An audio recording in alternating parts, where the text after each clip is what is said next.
Let's think bigger than lightsabers and infinity stones. What truly makes a special effect unforgettable? Today we're peeling back the curtain on a little known factor that gives one franchise an edge so powerful it transforms every scene you watch. Stick around to the end because this behind the scenes secret will change how you see Star Wars and Marvel forever. This is Star Wars vs. Marvel Visual Effects Explained.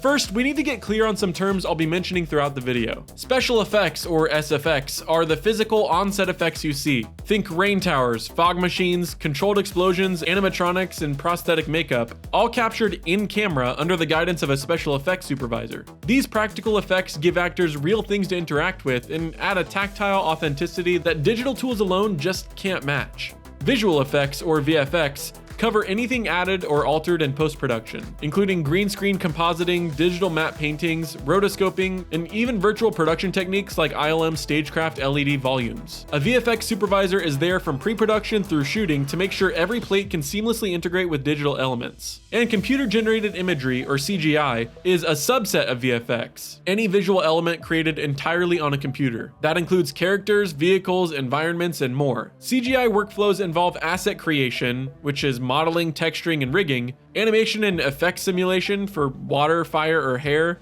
lighting and rendering, and final compositing into live footage. Now that we understand how each pipeline works, let's look at a recent Star Wars triumph. In The Mandalorian Season 3, ILM and their partners faced the challenge of bringing Zeb Aurelios, a character originally animated in Rebels, into live action. To start, ILM modelers went to painstaking lengths to recreate Zeb's skull, musculature, and fur textures in high fidelity. On set, lighting artists used HDR probes and practical bar lights to capture realistic subsurface skin scattering. And when it came time to composite Zeb into the live plates, the team leaned on backlighting and brief screen time to conceal any digital seams. Thanks to ILM's unified in-house pipeline and their deep cultural investment in Star Wars lore, the result felt seamless, earning praise from fans and critics alike. Now, contrast that with Marvel's MODOK and Ant-Man and the Wasp Quantumania. Translating a giant head atop a tiny body proved an uncanny valley minefield. The rigid metal suit design restricted facial animation, which led to staccato movements that broke immersion. Adding to the challenge, Marvel's decision to spread VFX work across more than 20 vendors, from Weta FX to Digital Domain, introduced pipeline fragmentation. Underneath it all, artists reported crushing 80-hour work weeks just to hit deadlines, and that brutal crunch culture showed on screen through uneven quality and visual inconsistencies.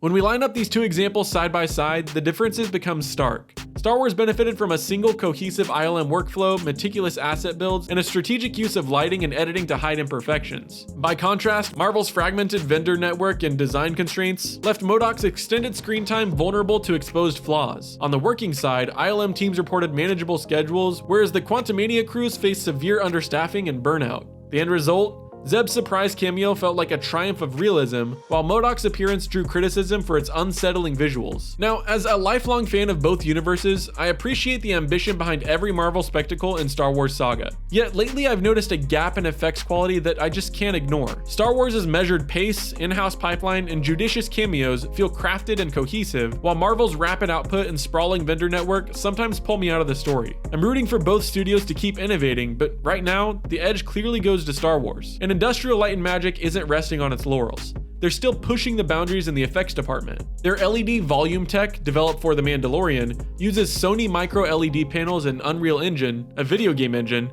to render photoreal backgrounds in real time, transforming on-set VFX and lighting. So CGI, VFX, and special effects each bring their own magic to storytelling. When they're combined thoughtfully, as in Star Wars, they transport us to galaxies far, far away. Marvel's model of outsourcing under punishing deadlines, though, exposes cracks that can pull you right out of the story.